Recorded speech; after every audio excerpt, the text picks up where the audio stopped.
समतेचे विचार रुजवणाऱ्या सर्व महामानवांना त्रिवार अभिवादन करतो। आणि इथे उपस्थित मंचावरती उपस्थित सगळे मान्यवर, माझ्या माता भगिनी, वडीलधारी मंडळी आणि या चळवळीतल्या तमाम साथीदारांना माझा जय जिजाऊ, जय शिवराय, जय ज्योती, जय क्रांती, जय लहूजी, जय मल्हार, अस्सलाम वालेकुम आणि जय भीम।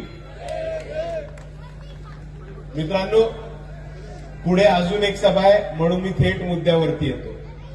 आज आपण इथे वंचित बहुजन आघाडीच्या जिल्हा परिषदेच्या प्रचारासाठी, पंचायत समितीच्या प्रचारासाठी जमलो आणि मला आपल्या सर्वांना सांगायचंय की ही जी स्थानिक स्वराज्य संस्थेची निवडणूक असते, ही स्थानिक स्वराज्य संस्थेची निवडणूक ही कार्यकर्त्यांची निवडणूक असते आणि तळागाळातल्या कार्यकर्त्यांची ही निवडणूक आपल्या सर्वांसाठी खूप महत्वाची आहे, हे आपण सर्वांनी समजून घेतलं पाहिजे।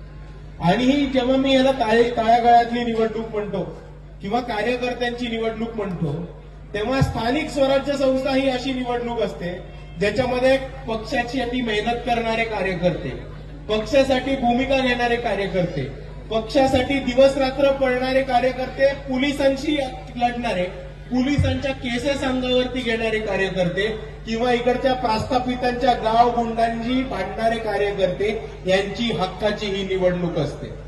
पण जर आपण इतर पक्षांमध्ये परिस्थिती बघितली आणि जर आपण इतर पक्षांचे उमेदवार बघितले तर आपल्याला दिसेल की मोठ्या प्रस्थापित पक्षांनी त्यांच्या कोणत्याही कार्यकर्त्याला जर तिकीट दिलंच नाही तर त्यांनी त्यांच्या कार्यकर्त्यांचा तिकीट वाटपामध्ये गेम केलाय। तिकीट कोणाला दिलंय तर आमदाराच्या नातेवाईकाला, खासदाराच्या पाहुण्याला, त्यांच्या चेल्याच्या पाट्यांना, कोणत्या तरी कारखानदाराला, शिक्षण संस्थावाल्याला, श्रीमंताला किंवा इकडे दारू मटका सट्टाचे अड्डा चालवणाऱ्या कोणत्या गुंडाला। आणि ह्याचंच उलट चित्र तुम्हाला वंचित बहुजन आघाडीमध्ये दिसतं।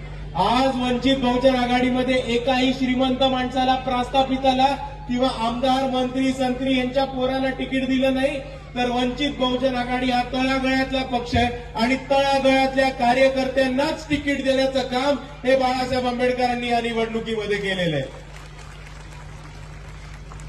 आपण इतर पक्षांमध्ये जाऊन बघाल की कुठे आमदाराला एक खोका द्यायला लागतो मग तिकीट मिळतं, खासदाराला पेटी द्यायला लागते मग तिकीट मिळतं। आता नवी प्रथा चालू झाली आहे की माझे खासदाराला थार गाडी द्यायला लागते मग तिकीट मिळतं।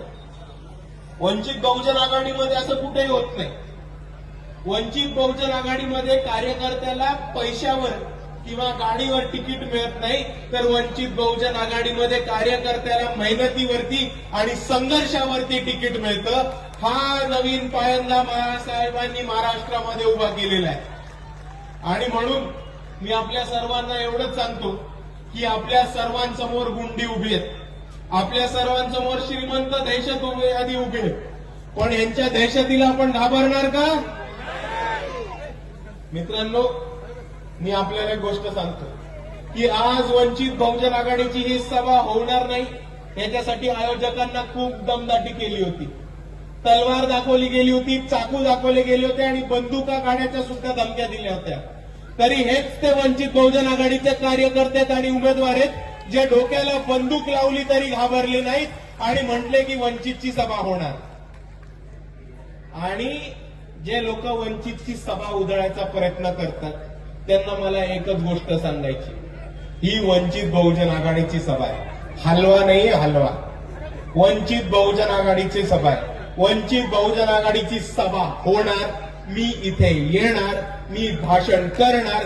तुमच्या बापामध्ये पण दम नाहीये वंचितला थांबवण्यासाठी। आज ही ताकद, आज ही धमक आणि आज हा जोश वंचित बहुजन आघाडीने या महाराष्ट्रामध्ये आणि औरंगाबादमध्ये केलाय। आणि समोरची लोक, तुम्हाला मी एकच गोष्ट सांगतो, जे धमक्या देत आहेत, आज तारीख काय आहे? 3। तुम्हाला दिले 6 दिवस, 9 तारखेपर्यंत जे कुटाणा करायचं ते करून घ्या।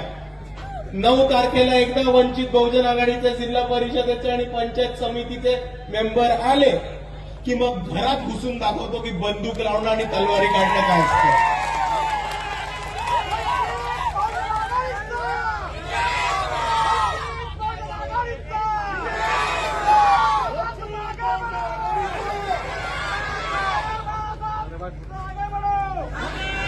म्हणून मित्रांनो, आपण सर्वांनी लक्षात ठेवा, आपण बाबासाहेब आंबेडकरांना मानणारे लोक आहोत.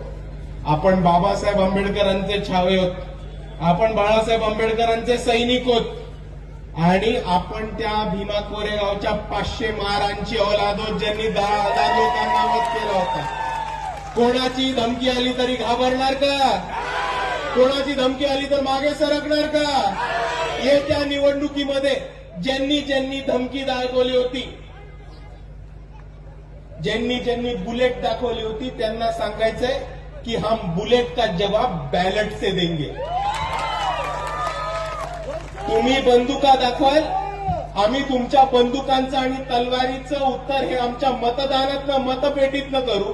कारण आम्हाला बंदुका चालवता येतात, आम्हाला सुद्धा तलवारी काढता येतात. पण डॉक्टर बाबासाहेब आंबेडकरांनी आम्हाला संविधान देऊन संविधानाची लढण्याला शिकवलं आणि संविधान घेऊन पुढे जाण्याचा मार्ग शिकवला. म्हणून आज आम्हाला बंदूक काढून तलवार काढून तुमच्यावरती येणं सहज सोपं होतं.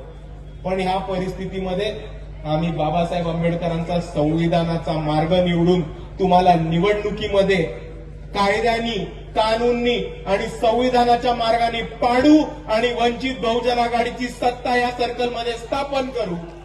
आणि म्हणून मी जाताना आपल्या सर्वांना एवढीच विनंती करतो की वंचित बहुजन आघाडीकडनं अबोलीताई साळवे या वंचित बहुजन आघाडीकडनं उभे आहेत. यांची निशाणी आहे गॅस सिलेंडर. तसंच नामदेव विनोद मधुकर कांबळे, जयश्री काची आणि संतोष जयभय हे उभे आहेत. विनोद कांबळे यांची निशाणी आहे गॅस सिलेंडर. तसेच जयश्रीताईंची निशाणी आहे कप बशी आणि संतोष दादांची निशाणी आहे नारळ. मी आपल्या सर्वांना विनंती करतो की ह्या बटनांवरती बटन दाबून आपण या तमाम उमेदवारांना जास्तीत जास्त मतांनी निवडून आणा आणि आपल्या सर्कल मधली दडपशाही आणि दहशतवाद कायमचा मातीत गाडा. एवढं म्हणून मी माझे 2 शब्द थांबवतो. आपल्या सर्वांना माझा जय भीम, जय संविधान.